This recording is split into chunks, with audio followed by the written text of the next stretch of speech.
প্রথম কথা যে দিন প্রতিষ্ঠাটা কি ইবাদত নাকি দুনিয়াবি কাজ? দিন পালন, আচ্ছা আরো গভীরে যাই। দিন প্রথমে জানা, দিন বোঝা, দিনের উপর আমল করা, দিনের আলোকে পরিবার গড়া, দিনের আলোকে আমার শিক্ষা গড়া, আমার অর্থনীতি গড়া, আমার মুআমালাত গড়া, মুআশারাত গড়া এবং আল্লাহর জমিনে রাজনৈতিক প্রেক্ষাপটে দিনকে কায়েম করা, বড় পরিসরে দিনকে কায়েম করা, এই কাজগুলো কি নেহায়েত শুধু দুনিয়াবি কাজ নাকি এগুলো ইবাদত? উত্তর ইবাদত। যদি ইবাদত হয়ে থাকে তাহলে ইবাদত কবুলের শর্ত জানতে হবে। এক, ইবাদত কবুল হবে তখনই যখন তা শুধুমাত্র এক আল্লাহকে রাজি খুশি করার জন্য হবে। তার মানে দিন প্রতিষ্ঠা করব আমরা কাকে রাজি খুশি করার জন্য? আল্লাহকে। এমন নয় যে আমি ক্ষমতা চাই, আমি ক্ষমতায় যেতে চাই, এটাই আমার উদ্দেশ্য, কোশ্চিনকালেও নয়। ক্ষমতায় আমি যাই বা এক্স যাক বা ওয়াই যাক বা জেড যাক, আমরা চাই আল্লাহর জমিনে আল্লাহর দিন কায়েম। ঠিক আছে কথা? ওকে। সেকেন্ড কথা হচ্ছে যে দিন কায়েম যদি ইবাদত হয় তাহলে দ্বিতীয় বিষয় হচ্ছে এই ইবাদতটা তখনই কবুল হবে যখন তা নবী মুহাম্মদ সাল্লাল্লাহু আলাইহি ওয়াসাল্লামের সুন্নাহ মোতাবেক হবে। এক নম্বর শর্ত কি? এটা হতে হবে এক আল্লাহর জন্য। দুই নম্বর শর্ত, এটা হতে হবে নবী সাল্লাল্লাহু আলাইহি ওয়াসাল্লামের সুন্নাহ তরিকা মোতাবেক। অন্য কোনো তরিকায়, অন্য কোনো পথ ও পদ্ধতিতে এটা প্রতিষ্ঠাও করা যাবে না, আর করতে গেলেও সেটা ইবাদত বলে গণ্য হবে না। এখন যদি কেউ বলে না আমি আব্রাহাম লিঙ্কনকেই আমার উসওয়াতুল হাসানা হিসেবে বেছে নিয়েছি, তার পথ ও পদ্ধতিতেই দিন কায়েম করতে হবে, কথাটা কি ঠিক হবে? আমি কার্ল মার্কসকেই বেছে নিয়েছি, মার্কসীয় পদ্ধতিতেই হবে, কথাটা কি ঠিক হবে? আমি জায়নিস্টদেরকে বেছে নিয়েছি, ওরা যেভাবে বোঝাবে সেই মডারেট ইসলাম প্রতিষ্ঠা করলেই দিন কায়েম হবে, ব্যাপারটা কি এমন? আমি লেনিনকে বেছে নিয়েছি, স্টেলিনকে বেছে নিয়েছি, আমি মাও সেতুংকে বেছে নিয়েছি, ইত্যাদি ইত্যাদি। এই মানুষগুলোকে বেছে নিয়ে কেউ যদি তাদের রাজনৈতিক বুঝ অনুযায়ী বা শেখানো তরিকা অনুযায়ী আল্লাহর জমিনে দিন কায়েম করতে চায়, তবে সেটা ইবাদত বলে গণ্য কোশ্চিনকালেও হবে না এবং তার কোনো ফলাফলও আসবে না। কারণ যেহেতু সেটা নবীর তরিকায় হয় নাই, ফলাফল আসার কোনো প্রশ্নই ওঠে না। কথা বোঝা গেছে? আচ্ছা, তিন নম্বর হচ্ছে অবশ্যই ইবাদত কবুল হওয়ার জন্য আমার রিজিকটা হালাল হতে হবে। কি হতে হবে? কোনো হারামখোরদেরকে দিয়ে আল্লাহর জমিনে দিন কায়েম হবে না। দাড়ি টুপিওয়ালা হারামখোর হোক, দাড়ি টুপি ছাড়া হারামখোর, কোনো হারামখোরকে দিয়ে আল্লাহর জমিনে দিন কায়েম হবে না। আসেন, এখন যেহেতু আমরা জানলাম এটা দিন প্রতিষ্ঠা করা, বোঝা, আমল করা, পালন করা, ইকামতে দিন, এগুলো ইবাদত, তাই আমাদেরকে অবশ্যই নবী সাল্লাল্লাহু আলাইহি ওয়াসাল্লামের পথ ও পদ্ধতি, সুন্নাহ এবং সিরাত থেকেই হেদায়েত সংগ্রহ করতে হবে। এতক্ষণ আমরা পুরা সিরাতের যে গল্পটা একটা গল্প আকারে যে শুনলাম, সেশন বাই সেশন, সর্বপ্রথম কোন বিষয়টা মাথা নাড়া দিয়েছে আপনাদের? প্রথমটা হচ্ছে যে নবী সাল্লাল্লাহু আলাইহি ওয়াসাল্লাম নবুয়ত প্রাপ্ত হওয়ার আগেও যে সমাজটা ছিল, ওই সমাজটাকে আমরা আইয়ামে জাহিলিয়াত বলতাম, মনে আছে? আর ওই আইয়ামে জাহিলিয়াতের যে বৈশিষ্ট্যগুলো, সেগুলো কিন্তু আমরা আলোচনা করেছি, নতুন করে আলোচনা করতে চাচ্ছি না। তাহলে বুঝতে পারলাম ওই জাহিলিয়াতগুলো এখনো সমাজে বিদ্যমান আছে, সেগুলো এখনো পুরোপুরি তো দূর হওয়া অনেক দূরের কথা, বরং ওই জাহিলিয়াতগুলো আগের চাইতেও ভয়ঙ্কর রূপে ফিরে এসেছে। ঠিক আছে? আগে তো জাহিলিয়াত একটা সীমিত পরিসরে ছিল, এখন সেটা একটা বিস্তৃত পরিসরে আমরা দেশে, জেলায়, গ্রামে, গঞ্জে, আঞ্চলিকভাবে, বৈশ্বিকভাবে প্রত্যেকটা জায়গায় সেই জাহিলিয়াতগুলোকে আমরা আবার আগের রূপে ফিরতে দেখেছি এবং দেখছি। তাই জাহিলিয়াতগুলোকে সবার আগে আইডেন্টিফাই করা হচ্ছে আমার দিন কায়েমের প্রথম পদক্ষেপ। এক নাম্বার, দিন কায়েম করার প্রথম পদক্ষেপ হচ্ছে আমাকে সিরাতের আলোকে ওই আইয়ামে জাহিলিয়াত এবং বর্তমান দেশ এবং বিশ্বকে মেলাতে হবে। ওই জাহিলিয়াতগুলো এখনো বিরাজমান আছে কিনা এটা আমাকে আগে আইডেন্টিফাই করতে হবে। আমি যদি আইডেন্টিফাই করতে না পারি, ব্যর্থ হই, তাহলে সমাধান খুঁজে পাওয়ার প্রশ্নই ওঠে না। আফসোসের ব্যাপার হচ্ছে আমরা অনেকে এখনো সেটা আইডেন্টিফাই করতে পারি না। আমরা যে এখনো জাহালাতের মধ্যে আছি, এটা আমরা এখনো অনেকে আইডেন্টিফাই করতে পারি না। আপনি যে কোনো অর্থ ব্যবস্থার যারা ধারক বাহক বাংলাদেশের, যে কাউকে ডেকে জিজ্ঞাসা করেন যে আপনারা কি মনে করেন আমাদের ইকোনমি খুব ভালো অবস্থায় আছে, এটা কি ধসে যাওয়ার কোনো সম্ভাবনা আছে, বিশ্বের ইকোনমি কি খুব ভালো অবস্থায় আছে, তারা বলবে হ্যাঁ, বিশ্ব এগিয়ে যাচ্ছে, বিশ্ব এগিয়ে যাচ্ছে। রাজনীতি খুব ভালো অবস্থা আছে, হ্যাঁ খুব ভালো অবস্থা আছে, সংস্কার হচ্ছে, সংবিধান সংস্কার হবে, ইলেকশন হবে, আরো ভালো কিছু হবে, এরকমই চিন্তা চেতনা। শিক্ষা, হ্যাঁ শিক্ষা কোনো সমস্যা নেই, things are going all right, তাদের ভাবটা এরকম আর। সমাজ, হ্যাঁ সমাজ ঠিক আছে, সংস্কৃতি ঠিক আছে, ওয়ার্ল্ড অ্যাফেয়ার্স খুব চমৎকার চলছে। তাদের চোখে, তাদের দৃষ্টিতে এই বিশ্ব, দেশ, রাষ্ট্র সব সুন্দর চলছে, কোনো সমস্যা নাই। আর তাদের দৃষ্টিটা হচ্ছে এই বাহ্যিক দৃষ্টি।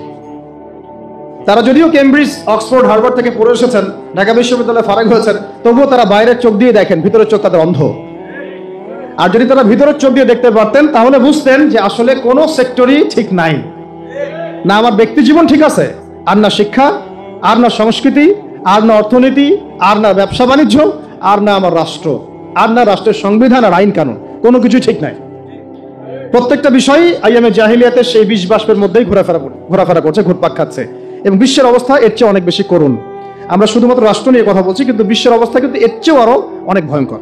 তো প্রথমে আমাদের যে কাজটা করতে হবে সিরাতের আলোকে দিন প্রতিষ্ঠার পথে এগোতে হলে সবার আগে আমাদেরকে ভাই জাহালাত চিনতে হবে। জাহিলিয়াত কোনটা, জাহিলিয়াত কি কি, কত প্রকার, আইয়ামে জাহিলিয়াতে কোন কোন জাহিলিয়াত ছিল, সেই জাহিলিয়াতগুলো কি এখনকার দেশে এবং বিশ্বে আছে কিনা, এটা যদি আপনি ফাইন্ড আউট করতে পারেন আপনার কাজ অর্ধেক হয়ে গেছে আলহামদুলিল্লাহ।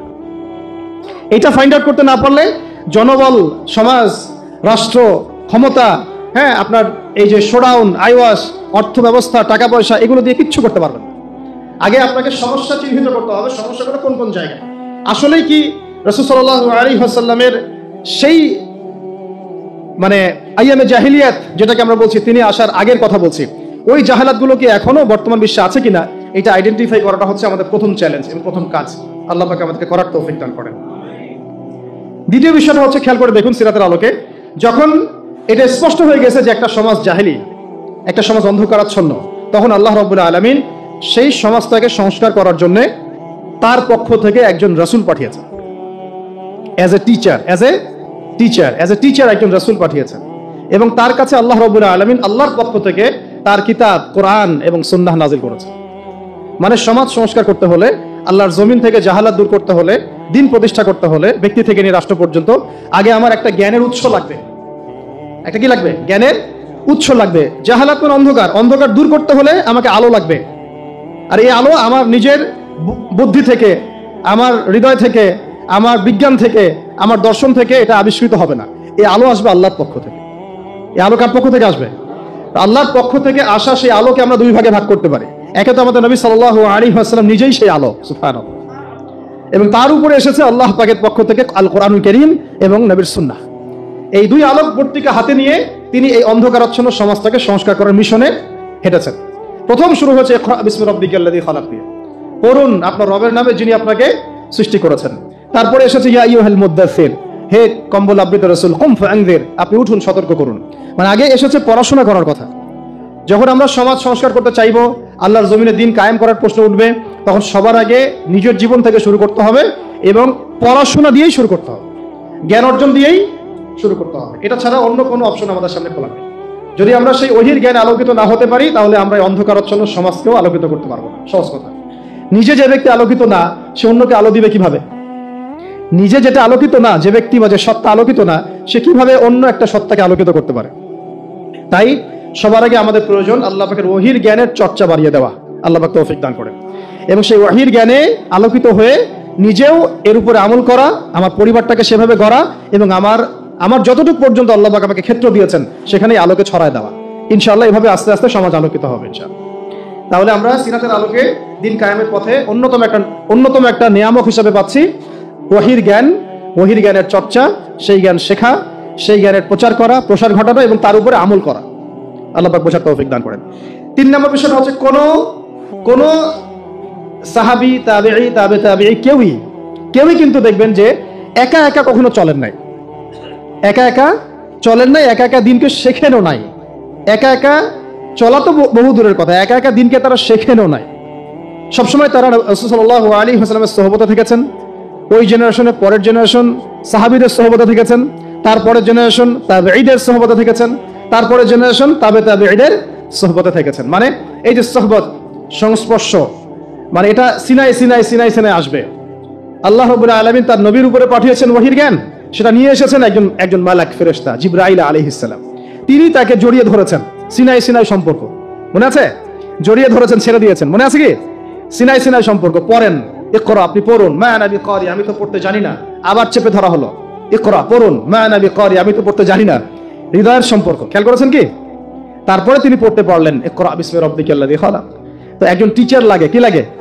টিচার লাগে। আমরা এখন এটাকে বলি একজন উলামায়ে কেরামদের মধ্যে মুহাক্কিক, বরেণ্য আলেম, মুরব্বী আপনার সাথে আপনার মাথার উপরে থাকতে হবে, নিসবত থাকতে হবে। এভাবেই সিনাই এই জ্ঞানটাকে শিখতে হয়, আমল করতে হয় এবং এর উপরে প্রচার, দাওয়াত তাসকিয়া সবকিছু এর সাথে রিলেটেড। আল্লাহ পাক আমাদের সবাইকে যেন এরকম বরেণ্য ওস্তাদ দান করে না। 3 নম্বর এটা বিষয় যে একা একা আমার চলা যাবে না, আমাকে ঐক্যবদ্ধ থাকতে হবে এবং আমার মাথার উপরে অবশ্যই বরেণ্য আলেমদের একটা ছায়া থাকতে হবে, অন্তত একজন মুরব্বী আলেম মাথার উপরে রাখা অবশ্যই জরুরি। আল্লাহ পাক তৌফিক দান করে নেবেন। 4 নম্বর বিষয়টা খেয়াল করে দেখুন, আমি জাস্ট পয়েন্ট আকারে শেষ করতেছি। 4 নম্বর বিষয়টা হচ্ছে ওয়াহির জ্ঞানের শিক্ষা পেয়ে সাহাবায়ে কেরাম কি আগেই দাওয়াতের কাজ শুরু করেছেন না নিজের আগে শিখেছেন, আমল করেছেন? কেউ কি আমল করার আগেই দাওয়াতের কাজ শুরু করেছিলেন কিনা? তাহলে আমরা বুঝতে পারলাম যে দাওয়াতের কাজ করার আগে আবার নিজের উপরে দিনটাকে কায়েম করতে হবে। এখন এটা সত্য যে একসাথে তো আমি আর সবগুলো আমল করতে পারবো না, পারবো না। অন্তত ফরজ ওয়াজিব এগুলো যখন আমার আদায় হয়ে যাবে তখন আমি দিনের দাওয়াতের ক্ষেত্রে মনোনিবেশ করবো ইনশাআল্লাহ। এবং এমন বিষয়ের দাওয়াত আমি দিব না যে বিষয়ে আমার কোনো জ্ঞান নাই। আর যে বিষয়গুলো ইখতিলাফপূর্ণ, মতবিরোধপূর্ণ, সেই বিষয়গুলোকে আমি দাওয়াতের মূল এজেন্ডা বানাবো না। দাওয়াতের মূল এজেন্ডা ইখতিলাফি বিষয়গুলো হবে না। দাওয়াতের মূল এজেন্ডা হবে মৌলিক বিষয়গুলো, যেমন ইসলাম, ঈমান, সালাত, সাওম, যাকাত, হালাল, হারাম, জায়েজ, নাজায়েজ, এইগুলো হবে আমার দাওয়াতের মূল বিষয়। আকীদাগত বিষয় হোক, আমলগত বিষয় হোক বা ফিকহি বিষয় হোক, আমি আগে মূল বিষয়গুলো দাওয়াত দিব, তারপরে আমি আসবো গভীরে ইনশাআল্লাহ। আল্লাহ পাক তৌফিক দান করেন। ওকে, তো এটা হলো চতুর্থ বিষয়টা। বুঝলাম যে আগে নিজেদেরকে আমলের উপর থাকতে হবে, তারপরে আমরা ইনশাআল্লাহ অন্যকে দাওয়াতের ব্যাপারটাই বেশি জোর দিব। পঞ্চম বিষয় হচ্ছে যে খেয়াল করে দেখুন, প্রথম 3টা বছর, কত বছর? প্রথম 3টা বছর নবী সাল্লাল্লাহু আলাইহি ওয়াসাল্লাম গোপনে গোপনে দিনের দাওয়াত দিয়েছেন। আর আমরা কিন্তু এখন গোপন দাওয়াতটাকে অনেকে দাওয়াতই মনে করি না। আমাকে আগে জানাতে হবে, আমাকে আগে দেখাতে হবে, আমাকে আগে ভিডিওতে আসতে হবে, আমাকে জাতিকে মানে লাইভ এসে বলতে হবে। আমরা গোপনীয়তা রক্ষা করাটাকে সুন্নাহ মনে করি না অনেকে। নবী সাল্লাল্লাহু আলাইহি ওয়াসাল্লাম প্রথম 3টা বছর গোপনে গোপনে ইসলামের দাওয়াত দিয়েছেন। তাহলে বুঝতে পারলাম যে গোপনে দাওয়াত দেওয়াটাও কি এক প্রকার একটা সুন্নাহ। এবং এই গোপন দাওয়াতের মধ্য দিয়ে যে মানুষগুলো দাওয়াত কবুল করেন তারা কিন্তু আবু বকর সিদ্দিক হন, তারা কিন্তু ওমর ইবনে খাত্তাব হন, হামজা রাদিয়াল্লাহু আনহু হন, তারপর আব্দুল বিন মাসউদ রাদিয়াল্লাহু আনহু হন। ওই সময়ের গোপন দাওয়াতে কারা ইসলাম কবুল করেছেন? এই মানুষগুলো।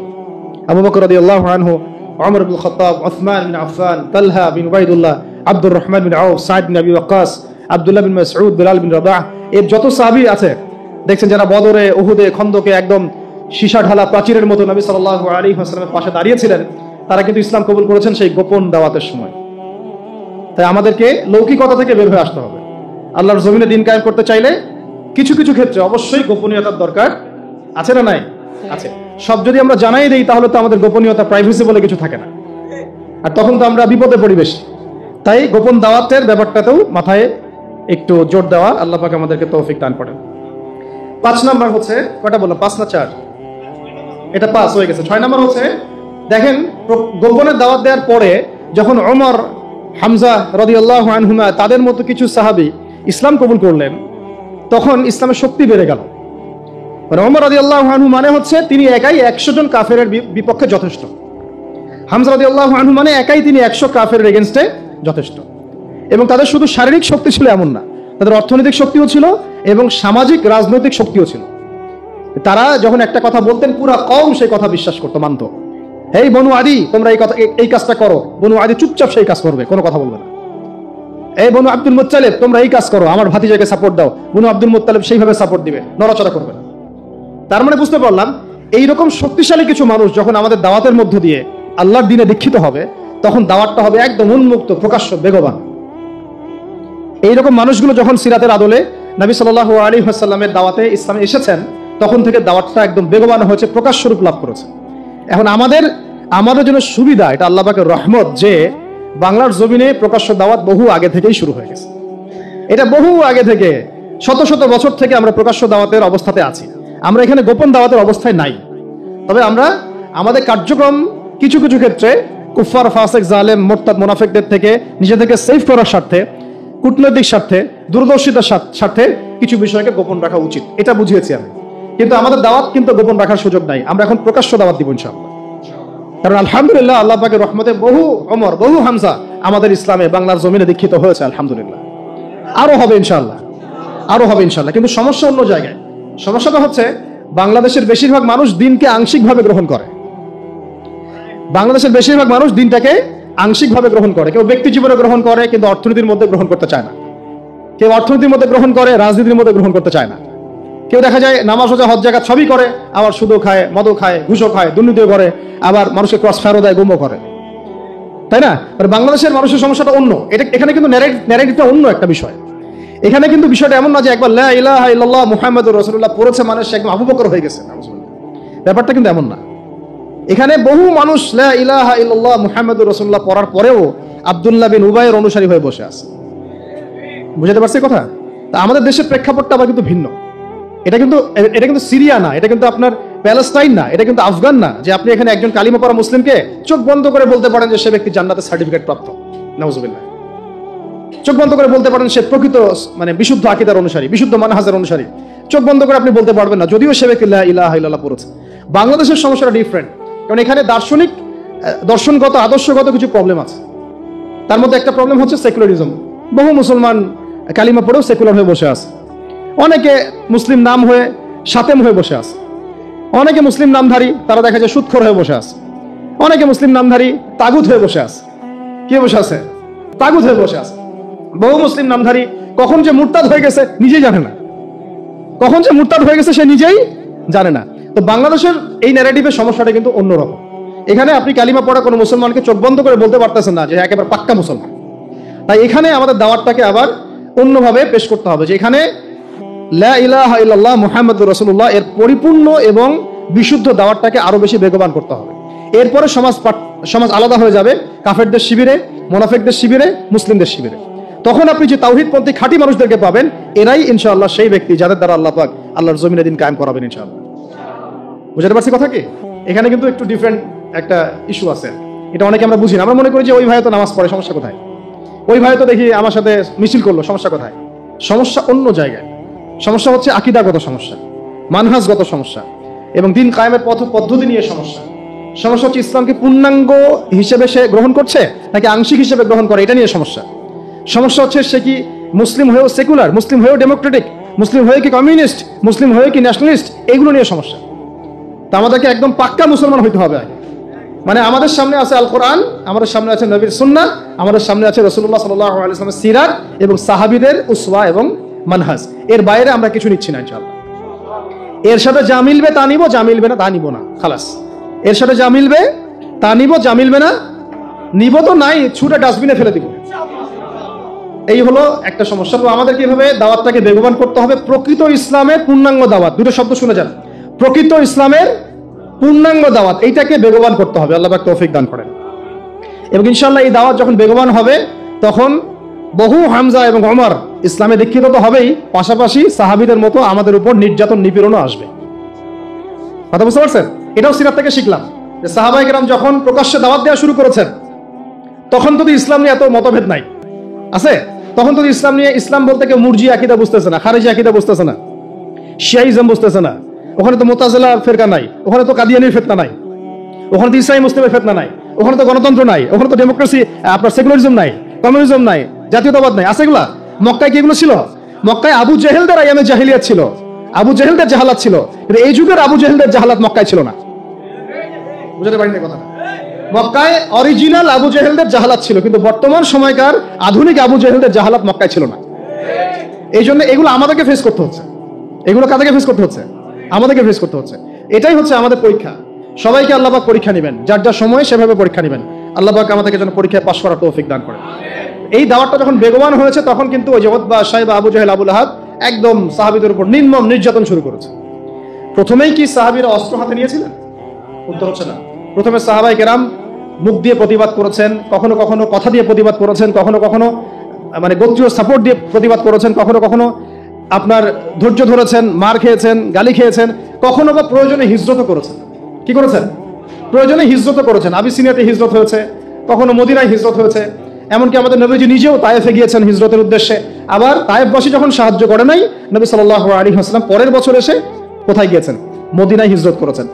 কেন মদিনায় হিজরত করেছেন? কারণ মদিনায় আল্লাহ রাব্বুল আলামিন তরুণ কিছু সাহাবীকে তৈরি করে দিয়েছিলেন, আলহামদুলিল্লাহ, আনসার এবং মুহাজিরদের মধ্য থেকে। তখন যখন মদিনায় হিজরতের পরিবেশ সৃষ্টি হয়েছে, তখনই সাহাবীদেরকে নিয়ে নবী সাল্লাল্লাহু আলাইহি ওয়াসাল্লাম মদিনায় হিজরত করেছেন।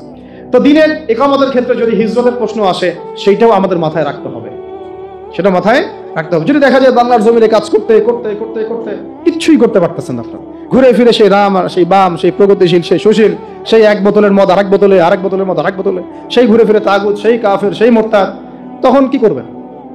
তখন আপনি কি করবেন? তো তখন দেখলেন যে আচ্ছা, এর চাইতে না হয় ওই জায়গাটা অনেক বেশি সেফ অ্যান্ড সাউন্ড এবং সিকিউর, যেখানে আমি পূর্ণাঙ্গ স্বাধীনভাবে দিন পালন করতে পারবো, তো ওইটা বেটার চয়েস। ওইটা হবে কি একটা বেটার চয়েস। কিন্তু আমরা যেটা বলি যে আমরা ততক্ষণ পর্যন্ত লড়বো যতক্ষণ পর্যন্ত না এই জমিনে দিন কায়েম করছি। কারণ অন্য জায়গায় যে ভাইরা আছেন সেই ভাইরা তাদের মতো করে কাজ করে যাচ্ছেন। তাদের কিন্তু আমাদেরকে প্রয়োজন নাই, তাদের কিন্তু আমাদেরকে প্রয়োজন আসলে নাই। তারা কিন্তু তাদের জায়গায় ঠিকই কাজ করছেন। আমাদের নিজেদেরই প্রয়োজন নিজেদেরকে। আমরাই এখন ঐক্যবদ্ধ হতে পারি নাই, এক প্ল্যাটফর্মে আসতে পারি নাই, সত্য মিথ্যা স্পষ্টই করতে পারি নাই। আমরা এখন পর্যন্ত হক বাতিলের সাথে এই লড়াইয়ে আমরা এখনো সামনের কাতারে আসতেই পারি নাই। নিজের অবস্থান স্পষ্ট করতে পারি নাই, নিজের আকীদা স্পষ্ট করতে পারি নাই, আমাদের মানহাজ স্পষ্ট করতে পারি নাই, দিন কায়েমের রূপরেখা স্পষ্ট করতে পারি নাই। আমরা কি চাই সেটাই জনগণকে বুঝাতে পারি নাই কেউ। তো যারা কাজ করে তারা তো করছে। ফিলিস্তিনে একজন ভাই যদি শহীদ হন, তিনি তো সবচেয়ে বড় সফল, তিনি চলে গেছেন জান্নাতে ইনশাআল্লাহ। আফগানে যদি কোনো ভাই আমেরিকান বুলেটে শহীদ হন, তিনি তো জান্নাতে চলে গেছেন ইনশাআল্লাহ। সিরিয়াতে কোনো বোন যদি নির্যাতিতও হয়, তারপরে ইনশাআল্লাহ তার জন্য আল্লাহ পাক জান্নাতে মাকাম রাখবেন ইনশাআল্লাহ। কথা হচ্ছে আমি আমার অঞ্চলে কি করছি, কথা হচ্ছে কি আমি বা আমরা আমাদের অঞ্চলে দিন কায়েমের জন্য কি করছি, আমাদের কর্মসূচি কি, আমাদের পদক্ষেপ কি, আসলে কি করছি আমরা, নাকি সব ভার্চুয়ালি করছি, হাওয়ায় করছি, আসলে বাস্তবে তেমন কোনো ইম্প্যাক্ট নাই। আসলে বিষয়টা কোনটা, এইগুলো নিয়ে আমাদেরকে ভাবতে হবে। আল্লাহ পাক আমাদের সবাইকে সিরাতের আলোকে আমাদের জমিনে কাজ করার তৌফিক দান করেন। কথা হচ্ছে আমরা সিচুয়েশন বুঝে, অবস্থা বুঝে পদক্ষেপ নিব ইনশাআল্লাহ। তবে এই দাওয়ার ব্যাপারটা কখনোই থেমে থাকবে না, দাওয়ার ব্যাপারটা কখনো থেমে থাকবে না। যা হোক হয়ে যাক, দাওয়াত চলতে থাকবে ইনশাআল্লাহ। এবং দাওয়াত যদি পূর্ণাঙ্গ হয় এবং পরিপূর্ণ হয়, তাহলে কি আসবে? সাহাবায়ে কেরামদের মতো বাধা বিপত্তি আমাদের উপরে আসতে পারে। যদি এসে যায়, সেক্ষেত্রে আমাদেরকে সবর করতে হবে, কখনো কখনো হিকমা অবলম্বন করতে হবে, কিন্তু মাঠে টিকে থাকতে হবে, মাঠে টিকে থাকতে হবে। আল্লাহ পাক আমাদেরকে টিকে থাকার তৌফিক দান করেন। এরপরে খেয়াল করে দেখেন, সিরাতের আলোকে সাহাবায়ে কেরাম এক পর্যায়ে চলে গেলেন কোথায়? মদিনায়। কোথায়? তার মানে কোনো অবস্থাতেই যখন মক্কায় টিকতে পারলেন না, তারা বাধ্য হয়ে তারা কোথায় চলে গেলেন? কার নির্দেশে? আল্লাহর নির্দেশে। কি কেন গেলেন? কারণ মদিনায় কিছু তরুণ সাহাবী আওস ও খাজরাজ গোত্রে তারা ইসলাম কবুল করেছেন। সুবহানাল্লাহ। প্রথম দফায় 6 জন, তারপর 12 জন, তারপর 75 জন। কতজন? এবং এই 75 জন কিন্তু ভাই যেমন তেমন মানুষ ছিলেন না। এই 75 জন ছিলেন তৎকালীন সময় ওই অঞ্চলের, অর্থাৎ ওই মদিনার ইয়াসরিবের, মদিনার নাম কি ছিল? ইয়াসরিবের সবচেয়ে প্রভাবশালী পরিবারগুলোর মধ্যে অন্যতম। সাদ বিন মুয়াজ রাদিয়াল্লাহু আনহুর এক কথায় অনেক কিছু হতো। তারা কিন্তু যেমন তেমন ব্যক্তি ছিলেন না, XYZ ছিলেন না, তারা ছিলেন প্রভাবশালী ব্যক্তিত্ব। ধরেন মালয়েশিয়া একটা গভর্নমেন্ট আছে, ধরেন মালয়েশিয়ার গভর্নমেন্টের কি প্রভাব নাই? তিনি যদি বলেন যে আমরা বাংলাদেশ থেকে 100 জন দায়ীকে এখানে সিকিউরিটি একটা জায়গা দিব, পারেন কি না? তিনি কি পারেন কি না? তো এই কথাটা কি আমি বলতে পারবো? কারণ আমার সেই যোগ্যতা, সেই ক্ষমতা নাই। সাদ বিন মুয়াজ রাদিয়াল্লাহু আনহু ছিলেন ওই রকম একজন মানুষ, যিনি এভাবে বলতে পারতেন, ইয়া রাসূলুল্লাহ, আপনি আপনার সাহাবীদেরকে নিয়ে আমাদের অঞ্চলে চলে আসেন, কি হয় আমরা দেখবো ইনশাআল্লাহ। এইভাবে কি আপনাকে বলার মতো মানুষ কি আছে কিনা ডানে বামে? আপনি নিজের ঘরের মধ্যেই তো নাই, নিজের ঘরেই তো নাই। কয়জন আপনাকে মানে অভয় দিবে যে হ্যাঁ ইসলামের প্রকৃত বাণী প্রচার করো, আমি তোমার সাথে আছি? কার কলিজা আছে? কতজনের কলিজা আছে? কথা হচ্ছে এই। সাদ বিন মুয়াজ রাদিয়াল্লাহু আনহুর সাথে আরেকজন সাহাবী আছেন, উনিও সাদ রাদিয়াল্লাহু আনহু। তো ওই সাদ রাদিয়াল্লাহু আনহু ছিলেন আরেকটা গোত্রের সর্দার আবার। তো এরকম বহু বরেণ্য সাহাবী, মুসআব বিন উমাইর রাদিয়াল্লাহু আনহু যখন হিজরত করে গিয়েছেন, তখন এই সাহাবীরা তাকে প্রোটেকশন দিয়েছেন, নিরাপত্তা দিয়েছেন, এবং তিনি নির্দ্বিধায় মদিনায় দাওয়াতের কাজ করতে পেরেছেন। তখনই কিন্তু 75টা ফ্যামিলি ইসলাম কবুল করেছে। সুবহানাল্লাহ। এইরকম অনেক সাহাবী, আনসারদের মধ্যে, মুহাজিরদের মধ্যে। কথা হচ্ছে যে হিজরত করতে পারলাম কখন? যখন আমরা দেখলাম একটা অঞ্চলের মাশাআল্লাহ বরেণ্য মানুষগণ, যাদেরকে ওই সমাজে মান্য করা হয়, তারা ইসলাম কবুল করেছেন। এই মুনাফিক মার্কা ইসলাম না, প্রকৃত ইসলাম। এবং তারা এমনভাবে দিন কবুল করেছেন, তারা আল্লাহ রাসূলের হাতে বায়াত করেছেন যে আপনি আপনার সাহাবীদেরকে এখানে চলে আসেন, আমরা আপনাকে এবং আপনার সাহাবীদেরকে সেইভাবে নিরাপত্তা দিব যেইভাবে আমরা আমাদের সন্তান, আমাদের স্ত্রীদেরকে নিরাপত্তা দিই। বিনিময়ে আমরা কি পাবো ইয়া রাসূলুল্লাহ? নবীজি বললেন যে আল জান্নাহ, তোমরা জান্নাত পাবে। কিভাবে? জান্নাত পাবে। সেখানে হিজরত হলো। হিজরত হওয়া মানে হচ্ছে মদিনায়, দেখেন অনেক কথা বলে, মদিনায় কিন্তু মুসলিমরা সত্যিকার অর্থে সংখ্যাগরিষ্ঠ ছিল না কখনো। অনেকে মনে করেন যে মদিনায় মনে হয় আমরা সংখ্যাগরিষ্ঠ ছিলাম, কথাটা কিন্তু পরিপূর্ণ সঠিক নয়। মদিনায় ইহুদিদের 3টা বড় বড় গোত্র থাকতো। একটা বনু কোরাইজা, অনেক সংখ্যায় তারা। বনু কাইনুকা, এরাও অনেক সংখ্যায়। বনু নাজির, এরাও সংখ্যায় অনেক। বাংলাদেশে কি 3টা ইহুদি গোত্র আছে এখনো? আছে কি? নাই। সৌভাগ্য, আল্লাহ পাকের শুকরিয়া আদায় করেন যে বাংলাদেশে ইহুদি নাই, আলহামদুলিল্লাহ। তবে ভিতরে ভিতরে কি হচ্ছে আমরা তো জানি না, ভিতরে ভিতরে কি হচ্ছে আমরা জানি না, কিন্তু বাহ্যিক ভাবে যেটা দৃশ্যমান সেটা কথা বলছি। ওখানে মদিনায় নবী সাল্লাল্লাহু আলাইহি ওয়াসাল্লাম হিজরত করে গিয়েছেন সাহাবীদেরকে নিয়ে। ওখানে দেখছেন বনু কুরাইজা, বনু কাইনুকা, বনু নাজির, 3টা বড় বড় গোত্র। পাশে আছে খায়বার, খায়বারে আবার একটা বড় ইহুদি গোত্র, 4টা গোত্র বড় বড়। আবার মদিনায় আছে আব্দুল্লাহ বিন উবাইয়ের অনুসারীরা, মুনাফিক, মুখে ইসলাম কবুল করেছে, মন থেকে করে নাই। ওদের শত্রুতা নবী সাল্লাল্লাহু আলাইহি ওয়াসাল্লামের সাথে, কারণ আব্দুল্লাহ বিন উবাইকে ওই আওস ও খাজরাজ তারা মিলে মদিনার প্রধান বানাতে চেয়েছিল। নবী সাল্লাল্লাহু আলাইহি ওয়াসাল্লাম যখন সেখানে হিজরত করে গিয়েছেন, তখন তিনি হয়ে গেছেন অল ইন অল, একচ্ছত্র অধিকারী। এই কারণে তার হিংসা, এই জালান থেকে সে মুখে ইসলাম কবুল করলেও মন থেকে কখনো ইসলাম কবুল করে নাই। সে একা ছিল না, তার অনুসারী ছিল। ঠিক আমাদের সমাজের মুনাফিকরা কি একার অনুসারী আছে? তাহলে দেখেন মদিনার অবস্থা দেখেন, ওখানে ইহুদিরাও ছিল, মুনাফিকরাও ছিল, আবার কিছু পৌত্তলিকও ছিল, পৌত্তলিকও ছিল। এরকম একটা অবস্থায় শুধু 2টা কম, আওস এবং খাজরাজ, আওস এবং খাজরাজ, তারা ইসলাম কবুল করেছিলেন। ব্যাস, আমাদের আর কিচ্ছু দরকার হয় নাই। এই বায়াতে নবী সাল্লাল্লাহু আলাইহি ওয়াসাল্লাম হয়ে গেলেন মদিনার অঘোষিত এবং অঘোষিতই, ঘোষণা ছাড়াই তিনি রাষ্ট্রপ্রধান। সুবহানাল্লাহ। কারণ তিনি তো নবী, নবী তিনি যখন আমার নবী, তিনি আমার নেতা, তিনি আমার রোল মডেল, তিনি আমার আদর্শ, তিনি আমার উসওয়া। তাহলে যদি রাষ্ট্র কায়েম করি তাহলে নেতা কে হবে? আমার নবী হবে, আর কি হবে? সাল্লাল্লাহু আলাইহি ওয়াসাল্লাম। আর কি হবে? সাল্লাল্লাহু আলাইহি ওয়াসাল্লাম। তো এখন নবী সাল্লাল্লাহু আলাইহি ওয়াসাল্লাম হলেন রাষ্ট্রপ্রধান। তার মানে আমাদের নবীজি নিজেও রাষ্ট্র কায়েম করেছেন, প্রমাণ হলো। তার রাষ্ট্রের মধ্যে অমুসলিমরা ছিল কি না? ছিল। তাদের অধিকার নষ্ট করা হয়েছে। এই রাষ্ট্রের মধ্যে আমরা কি সংখ্যাগরিষ্ঠ ছিলাম, নাকি ধরা যায় সমান সমান? ধরা যায় কি সমান সমান? একদম সংখ্যাগরিষ্ঠ নই আমরা, ওদের অনেক গোত্র আছে। তবুও আমাদের যে আদর্শ, আমাদের যে আকীদা, আমাদের যে দিন, সেটাকেই সবচেয়ে প্রাধান্য দেওয়া হয়েছে। আমরা কি ওখানে ধর্ম যার যার উৎসব সবার করেছিলাম? বলেন।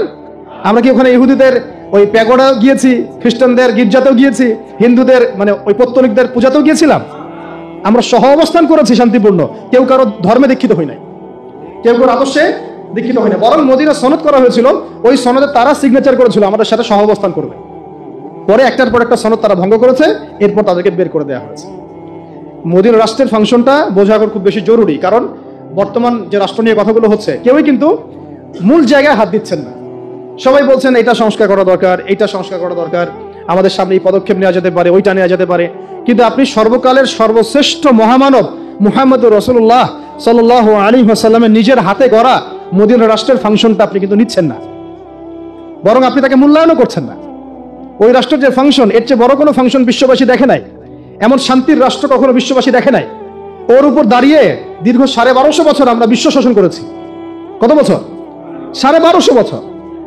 ওই রাষ্ট্র কাঠামোর উপর দাঁড়িয়ে উমর রাদিয়াল্লাহু আনহুর সেই 10 বছরের খেলাফত চলে গিয়েছে। কেউ এগুলো নিয়ে কথা বলছে না, কারণ এগুলো নিয়ে কথা বলতে হলে কয়েকটা জায়গায় তাদেরকে আত্মসমর্পণ করতে হবে। যে আত্মসমর্পণটা তারা করতে চাইবেন না। কেন করতে চাইবেন না? আব্বু মাইন্ড করবে। কেন করতে চাইবেন না? আচ্ছা, কথা হচ্ছে আত্মসমর্পণ কোথায় করতে হবে? আল্লাহ নবী দেখেন, বুঝেন, আল্লাহ নবী সাল্লাল্লাহু আলাইহি ওয়াসাল্লাম ইহুদিদের সাথে রাষ্ট্রে ছিলেন, পৌত্তলিকদের সাথে ছিলেন, এখানে মুনাফিকদের সাথে ছিলেন। কিন্তু ওই রাষ্ট্রটা কি মানব রচিত তন্ত্রমন্ত্র আইন দিয়ে চলেছিল, নাকি আল্লাহর ওহী দিয়ে চলেছে? ভালো করে বুঝে বলেন। ওই মদিনা রাষ্ট্র কি মানব রচিত তন্ত্র মন্ত্র বা সংবিধান দিয়ে চলেছে, নাকি আল্লাহর ওহী, কুরআন এবং হাদিস দিয়ে চলেছে? এই জায়গায় কি বাংলাদেশের 90% বেশি বলে ফেললাম, কম বলে ফেললাম, 99.99% যারা রাজনীতি করে তারা কি মানবে? আমাকে বলেন। যত সেকুলার আছে, ডেমোক্রেটিক আছে, এই যে সমাজতন্ত্রের মানুষ আছেন, তারপরে রাম বাম সুশীল প্রগতিশীল আছেন, এবং আমাদের এই যে ধর্মনিরপেক্ষ মানুষগুলো আছেন, পাশাপাশি জাতীয়তাবাদী মানুষগুলো আছেন, আপনারা কি একটা বিষয় মানবেন যে বাংলাদেশটা আল্লাহর কালাম কোরআন এবং তার নবীর সুন্নাহ দিয়ে চলুক? দেখি কার বুকে সাহস আছে। কে বলেন যে হ্যাঁ আমি মানবো? আপনাদের কথা বলছি না, যারা এগুলো ডিল করেন তাদের কথা বলছি। মানবে কারা? এই দাড়ি টুপি বলা কিছু মানুষ। কারা মানবে? এই দাড়ি টুপি বলা, অগ্নিযুব্য পরা কিছু মানুষ, যাদেরকে তারা বলে মৌলবাদী। কি বলে? যাদেরকে তারা বলে এরা হচ্ছে ধর্মান্ধ, এরা হচ্ছে তৌহিদি জনতা। এটা আবার নতুন গালি দিচ্ছে আর কি, তাই না? আপনারা বলবেন তৌহিদি জনতা এটা আমাদের ফখরের পরিচয়, এটা আমাদের গর্বের পরিচয়। তোমরা যদি তৌহিদি জনতা হতে না পারো তাহলে কাফেরদের জনতা হয়ে যাও, আর তৌহিদি জনতা হতে না পারলে দিন শেষে তোমাকে কাফের জনতাই হতে হবে, অথবা মুনাফিকদের জনতা হবে। এর বেশি কিছু হতে পারবে না। কথা হচ্ছে একটা সহজ সরল কথা বলি। এত কিছু, দেশের শিক্ষা, দেশের অর্থনীতি, দেশের রাজনীতি, দেশের আপনার সংস্কৃতি ইত্যাদি ইত্যাদি, দেশের সংবিধান, সংস্কার, নির্বাচন, একটা বিষয় কি আপনারা মানবেন? কেউ যারা এগুলো করছে তারা কি একটা বিষয় মানবে? যে আসেন বাংলাদেশে যেহেতু 90% মুসলিমের দেশ, এই দেশটাকে আমরা আল্লাহর কোরআন দিয়ে শাসন করি, নবীর হাদিস দিয়ে শাসন করি, ইসলামের বিধানগুলো দিয়ে শাসন করি, তারা কি মানবে? প্রশ্ন হচ্ছে কেন মানবে না? উত্তর হচ্ছে, এটা তো একটা উত্তর আছে, তাদের তাদের উপরে যারা থাকে তারা মাইন্ড করবে, তাদের আবার তাক থাকবে না, ক্ষমতা থাকবে না, তারা এসে সেখানে এটাকে মৌলবাদী রাষ্ট্র বলতে পারে ইত্যাদি, তাই না? তো কথা হচ্ছে তারা নিজেরা কেন মানবে না? তারা তো মুসলিম। ব্যক্তি জীবনে তারা যেহেতু নিজেরাই ধর্ম পালন করে না, তাই রাষ্ট্র পর্যায়ে ধর্ম পালনের প্রশ্নই ওঠে না। এটা মূল কথা আর কি। তারা কিন্তু ব্যক্তি জীবনে ধর্ম পরিপূর্ণরূপে পালন করেন না, তাই রাষ্ট্র ব্যবস্থায় ধর্ম প্রতিষ্ঠাতে কোনো প্রশ্নই ওঠে না। আমরা বলছি আমরাও বাংলার জমিনে একটা ছোট্ট কি চাই, মদিনা রাষ্ট্র চাই। ঠিক মদিনা রাষ্ট্র যেভাবে চলেছে আমাদের রাষ্ট্রটা সেভাবে চলুক, কোনো সমস্যা আমাদের সমস্যা নেই। সমস্যা কাদের? সমস্ত রামদের সমস্যা, বামদের সমস্যা, সেকুলারদের সমস্যা, তথাকথিত গণতান্ত্রিকদের সমস্যা, জাতীয়তাবাদীদের সমস্যা, ক্ষমতালোভীদের সমস্যা, সমস্ত ফাসেক, জালেম, কাফের, মোরতাদ, মুনাফিকদের সমস্যা। আমাদের কোনো সমস্যা নাই। আমাদের সমস্যা আছে? যদি চোরের হাত কাটা হয় আমরা খুশি হব, কিন্তু চোরের হাত কাটা হলে ওরা কষ্ট পাবে, কারণ কোন দিন যে তার হাতটা আবার কাটা যায়। রিবা বন্ধ হয়ে গেলে আমরা খুশি হব, সে রিবা বন্ধ হয়ে গেলে আমরা কি হব? খুশি হব। সে বন্ধ হয়ে গেলে কষ্ট পাবে। রিবা বন্ধ হয়ে গেলে ওর তো অনেক কিছু ধসে যাবে। টিকে আছে রিবার উপরে। ইকোনমিক্সের আলোচনা শুনেছেন? কিছুটা তো বুঝতে পারছেন নাকি? যদি মাদকদ্রব্য সেবন করলে বেত্রাঘাত করার আইন আসে, আমাদের তো কোনো সমস্যা নেই, কারণ আমরা মাদক চিনিও না, জানিও না। আর যারা মদ খেয়ে রিমান্ডে আসে হুজুরকে মারতে, ওদের তো সমস্যা। রিমান্ডে হুজুরকে মারার আগে মদ খেয়ে আসে। মদ খাইলে আপনি বুঝতে পারবেন না যে আপনি আসলে কি করতেছেন, কাজটা ভালো না খারাপ, সেন্স থাকবে না আপনার। তখন মাদকদ্রব্য খেয়ে রিমান্ডে মানুষকে নির্যাতন করে ভিডিও গেম খেলতে চলে যেতে পারবে। এগুলো হয়েছে আয়নাঘরের ঘটনা, আমি নিজের কথা বলতেছি না। এগুলো বহু ঘটনা বাংলাদেশের মানুষ সাক্ষী আছে। আর যে সত্যগুলো উপস্থাপিত হয়েছে এগুলো সত্যের 10%ও না, 90% এখনো কিছুই আমরা জানি না। এটা কবে জানবো আমরা জানি না, আদৌ জানবো কিনা তাও জানি না। বুঝতে পারছি কথা? শুধুমাত্র ইসলামী খেলাফা, হুকুমাত ইমারা বা ইসলামী মদিনা রাষ্ট্রের মতো কোনো কাঠামো আসলে তখন সমস্ত রহস্যগুলো উন্মোচিত হবে ইনশাআল্লাহ। এখনো যা দেখছি আমরা এগুলো সবকিছু না, এর পিছনে আরো অনেক গল্প আছে, গল্পের আড়ালে বহু গল্প আছে, এগুলো আমরা জানছি না, বুঝতে পারছি না। আল্লাহ পাক প্রত্যেক জালেমের যেন উপযুক্ত বিচার করে না, আমরা এতটুকু তো বলতে পারি। আরশের রব তো আমাদের কথা শুনছেন, তাই না? আল্লাহ পাক প্রত্যেক জালেমের যেন উপযুক্ত বিচার করেন, দৃষ্টান্তমূলক শাস্তি দান করেন, এমন বিচার আল্লাহর পক্ষ থেকে নাজিল করেন যেন সে দুনিয়াতেও কখনো সুখ না পায়, পরকালেও না পায়। আমরা তাদের জন্য কখনো দোয়া করতে পারবো না। আল্লাহ পাক আমাদের দোয়াগুলো কবুল করেন। এরপরে আসেন যে এই যে মদিনা রাষ্ট্রের কাঠামো, লম্বা হয়ে যাচ্ছে নাকি? শেষ করতেছে। এই কাঠামোটা কি আমাদের এখানে ইমপ্লিমেন্ট করা যায় না? আসলে যাবে কি? আচ্ছা, এখন আপনাদেরকে আমি বুঝাই। রাষ্ট্র গঠন করতে কয়টা উপাদান লাগে? 4টা। ভূখণ্ড লাগে, আমাদের ভূখণ্ড আছে। জনসংখ্যা লাগে, আমাদের জনসংখ্যা আছে। আমাদের সার্বভৌমত্ব লাগে, আছে কি? আছে, কিন্তু বৈশ্বিক প্রেক্ষাপটে হয়তো নাই। আমরা আঞ্চলিকভাবে স্বাধীন, বৈশ্বিকভাবে হয়তো স্বাধীন না। আর 4 নম্বর কি প্রয়োজন হয়? সংবিধান, তাই তো? একটা বিধান, সেটা দিয়ে রাষ্ট্র চলবে। এখন এই বিধানটাতে গিয়ে সমস্যা হচ্ছে, এখানে আমরা কোরআন এবং সুন্নাহকে আমাদের সংবিধান হিসেবে রাখতে পারি নাই। এখানে রেখেছি আমরা সেই 72। সে কি 72? ওখানে 4টা মূলনীতি আছে, 4 দেবতা। কয় দেবতা? 4 দেবতার পূজা হয়। 1 হলো গণতন্ত্র, 2 হলো ধর্মনিরপেক্ষতাবাদ, 3 হলো কমিউনিজম, আর 4 হচ্ছে জাতীয়তাবাদ। এর বাইরে কোনো কিছু নাই। তারা মনে করে এর বাইরে দুনিয়াতে আর কিছু নাই। তারা মনে করে রাজনীতি করতে হবে, দেশ চালাতে হবে, এই তো বাইরে এই 4টাই তো, বাইরের কি আছে? ভাবখানা এরকম আর কি। আবার এই 4টাতে হাত দেওয়া যাবে না, হাত দেওয়া যাবে না, কিন্তু এটা পবিত্র। এটাতে হাতও দেওয়া যাবে না, কথাও বলা যাবে না। এটা ধরার আগে মনে হয় ওযু করতে হবে। ভাবখানা এরকম আর কি। এটা কি আল্লাহ পাঠিয়েছেন? তার রাসূল পাঠিয়েছেন? এটা কি কোনো সাহাবী লিখেছেন? কোন ইমাম লিখেছেন? লিখেছে কারা? যারা লিখেছে তারা কি খুব মুত্তাকি মানুষ, পরহেজগার মানুষ? তারা কি দিনদার মানুষ? তাহলে এখানে হাত দেওয়া যাবে না কেন? কেন সংস্কার করা যাবে না? কেন কথা বলা যাবে না? কেন এখানে ইসলাম বিরোধী বিষয়গুলোকে বের করে ফেলা যাবে না? কেন এখানে ইসলামের পক্ষের বিষয়গুলোকে ঢোকানো যাবে না? কেন যাবে না? এটা প্রশ্ন না, একটা কমন প্রশ্ন। আচ্ছা, এটা তো আল্লাহ পাঠান নাই ভাই, এটা তো রাসূল নিয়ে আসেন নাই, এটা তো মানুষের মস্তিষ্ক প্রসূত। মানুষ তো এটাও বলতেছে সমকামিতা ভালো জিনিস। মানুষ বলতেছে মদ খাওয়া যায়, মানুষ বলতেছে যে ছেলে ছেলে জেনা করা যায়, মেয়ে মেয়ে জেনা করা যায়, মানুষ বলতেছে রিলেশনশিপও করা যায়, প্রেমের জন্য বিয়ে করবো না, খালি সেক্স করার জন্য বিয়ে করবে। তো মানুষ তো অনেক কিছুই বলে, তো মানুষের সব কথাই কি অকাট্য হয়? মানুষের কথাগুলো কি সত্য মিথ্যার অভ্রান্ত উৎস? মানুষের কথা কি সত্য মিথ্যা, ন্যায় অন্যায়ের অভ্রান্ত অকাট্য মানদণ্ড? তাহলে সত্য মিথ্যা ন্যায় অন্যায়ের মানদণ্ড কোনটা? আল্লাহ পাকের ওহী, আল্লাহর ওহী, আল্লাহর পক্ষ থেকে প্রাপ্ত ওহী প্রত্যাদেশ, যেটা আমাদের সামনে মওজুদ কোরআন এবং সুন্নাহর হলতে, কোরআন এবং সুন্নাহর সুরতে। তাহলে আমরা কেন কোরআন এবং সুন্নাহর সাথে সাংঘর্ষিক বিষয়গুলোকে এখান থেকে বের করে ফেলবো না? এটা আমার প্রশ্ন। আর কেন আমরা এটাকে কোরআন এবং সুন্নাহর চেয়ে বেশি পবিত্র মনে করা শুরু করছি? হাত দেওয়া যাবে না, কথা বলা যাবে না, এটা করা যাবে না, সেটা করা যাবে না। আল্লাহ পাক আমাদেরকে বোঝার তৌফিক দান করুন।